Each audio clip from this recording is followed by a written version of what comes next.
this theme. So I'm going to play you a video now. It's a neuroscientist, Dr. Jill Bolt Taylor, is best known for a 90-second rule about emotions. Let's have a look. This is so interesting. An emotion will last 90 seconds if you give it space. So if somebody offends you and you're angry and you sit there and you're like, okay, I'm going to feel this anger for 90 seconds. After 90 seconds, the emotion will start to dissipate. It will lose its grip. But the research shows if you do not process or digest emotion in real time, it can last in the human body for up to 7 years. 7 years. This is why people are so emotionally unwell, because they're holding all this undigested emotion, because we're just moving too quickly. We're just moving too fast. Yeah, so imagine if you think in our own lives, how we hold on to emotions and thoughts and feelings for so long, and it becomes a heavy burden if they just keep accumulating and we keep not processing that and not letting them go. We end up carrying that. It's like having a rucksack and you keep putting heavy weights in it. Eventually that becomes so heavy it starts cutting into your shoulders. You start feeling it all across the back of your neck. Emotions just hang heavy just like that. So it's good to let them emotions out, and to process them and not keep them in. So it's nice to think, well, what emotions are we holding on to? Sometimes we don't even realize that we're doing it. So the dance of light and shadow. There's a moment just before dawn when the world seems undecided. Night still clings to the edges of things, yet light begins to whisper its way across the sky. And in that quiet tension between what is seen and unseen, known and unknown, something profound unfolds. A dance that begins. So if you see that on a nice sunny day and it goes down and the shadow of the night comes over, that's a time I really like, the dusk. You see that interplay of the light and shadow. So they are more like partners. And we often talk to chase the light, to seek clarity, joy, certainty, and goodness, and to flee the shadow as though it were something to be feared or erased. Look closely at the world around you. Light on its own can be blinding, and shadow on its own can be obscuring. Yet together they create depth, shape, and meaning. So a face without shadow is flat, and a landscape without contrast becomes lifeless. A story without tension and a build-up becomes forgettable. We were talking about reading earlier. Without that bit of something in there, we would just put the book down and not bother reading it. So it is the interplay, the dance, that brings the beauty. Consider how light behaves. It travels, it reveals, and it warms. It touches surfaces and says, here you are. It names things, gives them presence. Light is generous in that way. It offers itself freely, illuminating what might otherwise remain hidden. But shadow is not merely the absence of light. Shadow is a response to light. It is the echo that gives light its voice. I was going to put on here, you might have seen the objects and you shine a light and you might see a triangle on one side and you see a circle on the other and a square on the other side. And you get this funny shape that can reveal different elements of its shadow. It becomes a different story of what that object actually is. So that's what I was thinking at this point. So where light falls, shadow forms, not as a rejection, but as a companion. Shadow outlines it defines, it deepens, it reminds us that illumination always carries mystery alongside it. And in our own lives, we often forget this. So I met this guy recently who's been coming along to some of the events I've been at, and he apparently is an author, and he published his book in March, so not so long ago. Strangely enough, I've come across quite a few authors who's just recently published something, which is, so I think, oh, I'll buy that book, and well, I'll buy that book, and I meet somebody, oh, I'll buy that book, and that wanting to know a little bit more about the author and what they've written. But this guy is called Omar, and he writes about his own life story, and he writes about his own shadows and what he had to go through. And it lays his life bare in this book, about his own traumas, his childhood struggles, and how over his time, as he gets into adulthood and up to the present moment, I suppose, details his journey, his struggle, and his way of approaching that and coming into a new sense of who he actually is. So I've not fully read this book, as I've just only recently got it, but from his story and the way he describes it, I get this idea that he's gone and tried many different things to look at what's happened in his life, and it's his journey. It's become his journey, and how he's been able to overcome some of this trauma, which we all have in our lives or had, and we push that down sometimes, and we don't address that. And just like these emotions, we've probably had 90 seconds to sort of try and overcome it and process it, and sometimes we've just not done that, and it just then sits there, and we carry that for the next coming years. And sometimes we don't think we have that kind of trauma, but we'll go more into that a little bit later in my own story. We celebrate the bright moments, the achievements, the clarity and the joy, because that's a good thing to do. We speak easily of what shines, but what of the shadows, the quiet doubts, the grief we carry, the questions that linger without questions or answers? We tend to treat these as interruptions, as if the dance has gone wrong. But what if the shadow is not a mistake? What if it is part of our choreography? Think of our own stories. There have been moments when everything felt clear, purposeful, and lit from within. And there have been moments when you could see your way forward, when uncertainty stretched long and heavy like evening shadows. But if you trace the arc of your life, you may notice something unexpected. The times of shadow often shaped us deeply, if not more so, than the times of light.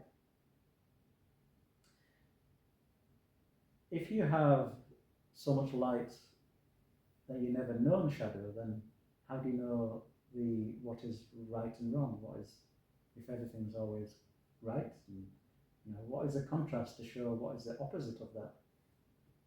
And the other way, if we are always in fear, we never see what brings us purpose, hope, and joy. So being too far in the extremes can sometimes lead us in a way of unrealistic view on what is life, in the physical presence anyway.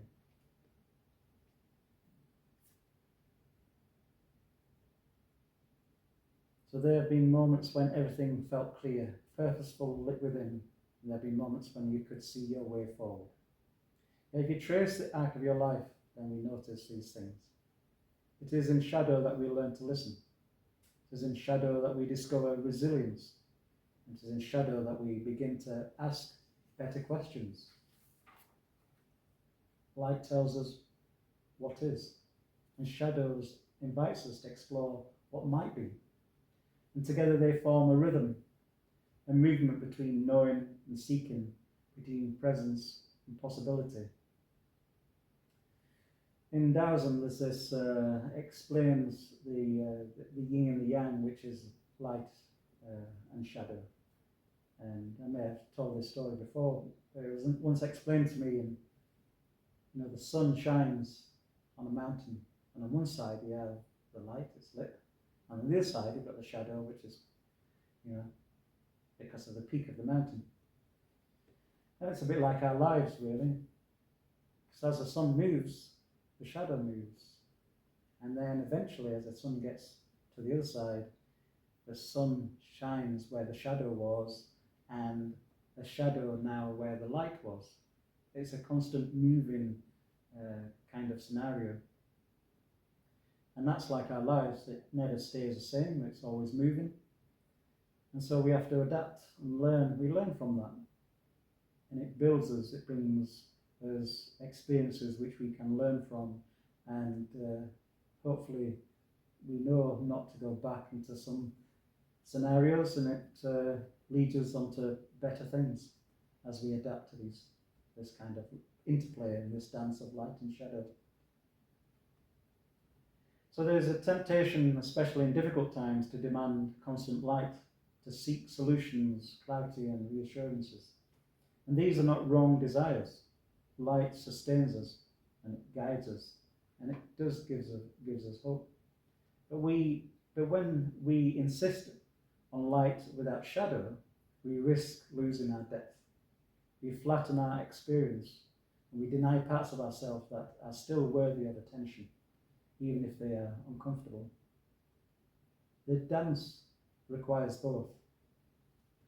To live fully in our human existence is not to eliminate shadow, but to learn how to move within it, to recognize its presence without being consumed by it.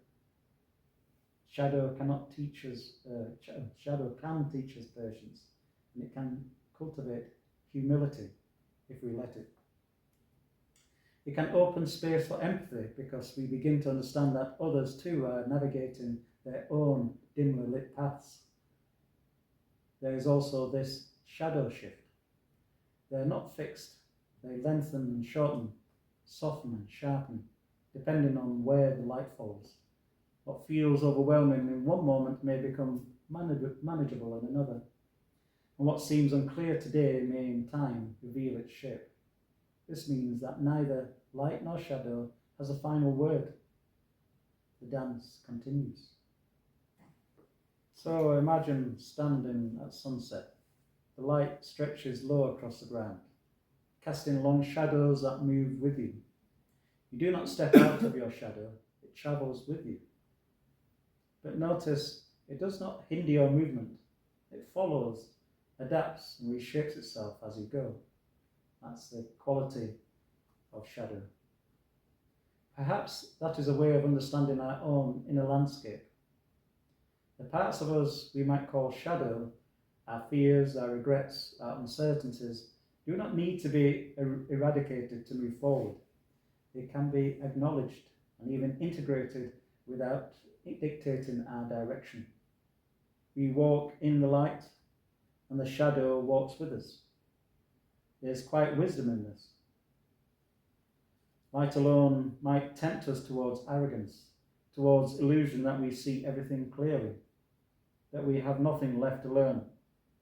Shadow alone might lead us towards despair, towards a belief that clarity is impossible,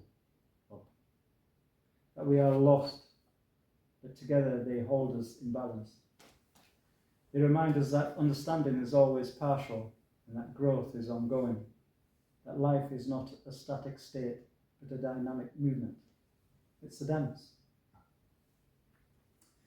So this dance seems to be a part of our human existence, whether we like it or not. So why not embrace it? My time through the One Spirit training and through counselling sessions, I learned that I had built so many walls.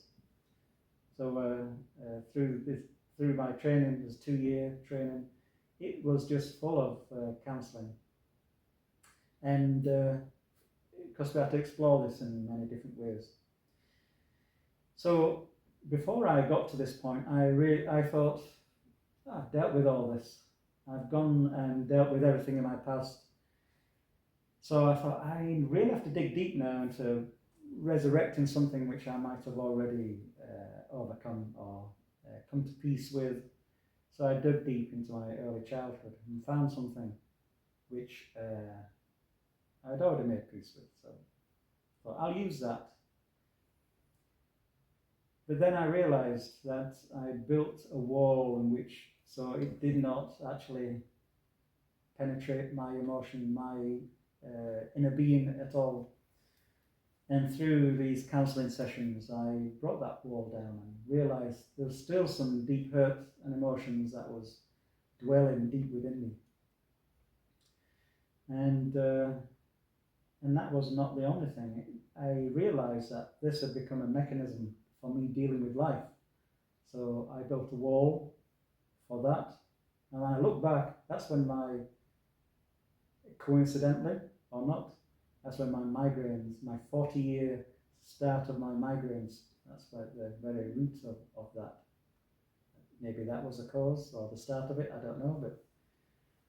But I went through life as a young man who was struggling with, I was shy and introverted. And so I found, especially as I was an engineer going into that kind of environment, I needed a tool to help not be overcome by that kind of environment, basically. It was tough, and so I built walls, and so it just bounced off the wall. I found a way of not coping with it. I didn't have to, because I built this wall. That was fine. That was my coping mechanism.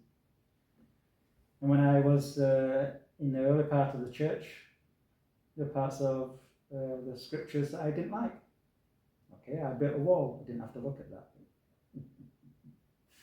And so I compartmentalized. I looked at scripture, I looked at life, I looked at everything. I like this bit, I don't like that bit. I'll build this wall, everything's fine. But what happens when all them walls come tumbling down? So of course, at this point I did my training, I probably built a whole city. And so I proceeded to take all these walls down. And I felt like I dealt with all this, but going deeper, I realized I not truly dealt with it. I just tucked them away into different rooms, different homes, different compartments, and built this whole city, if you like. But I was in a good place, and I was held while going through this process. Counselling. I never thought about counselling. I'd never been to counselling up to this point, and never felt the need for it. But of course I was held, and I went through this. I had to be counselled as well as counsel with others, and group counselling, and tutor counselling, and yeah, it was a lot. But each session was very lovingly held, and so I could explore all these deep-seated experiences which I found when I was younger, and properly process them.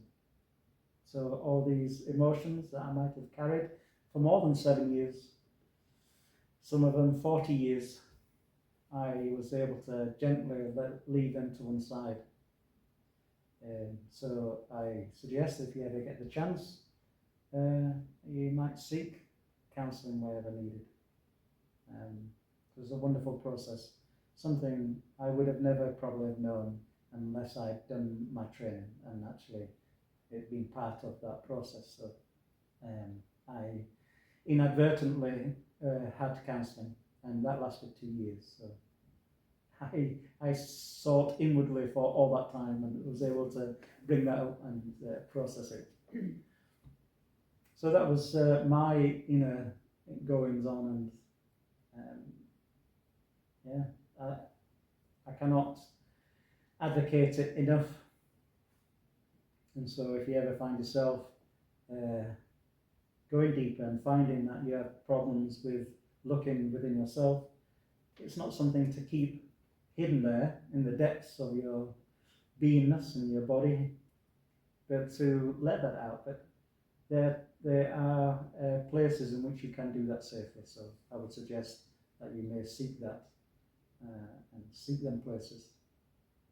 And the music is a tool in which we can all use, as well as our connection with each other, our connection with a place like this, our church, and our community. So, yeah, it's the overall really message here is seeking that balance, and not to be too far into the light that we cannot be approached by anybody else, and that we think we've resolved everything, because life has a way of bringing us down a peg or two. But also knowing that when we are in our worst times and our most vulnerable, that we also have to find that middle place in which brings that equanimity. I choose these long, difficult words. But it's a case of balance. And so, as we come to the end of the service, and we focus again on the chalice that's lights, not just illuminates as a physical thing, but that keeps going on within us. We are both illuminated and obscured, certain and questioning, strong and vulnerable.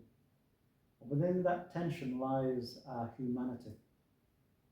So perhaps the goal is not to stand permanently in the light, not to escape the shadow entirely, but to learn the rhythm to find grace in the movement itself. To step forward when the light calls, to pause when the shadow deepens, and to trust that both have their place in the folding of our lives. And when you find yourself, as you surely will, in that in-between moment, the place where light has not fully arrived and shadow has not fully receded, remember, this is not the absence of meaning. This is where the dance begins.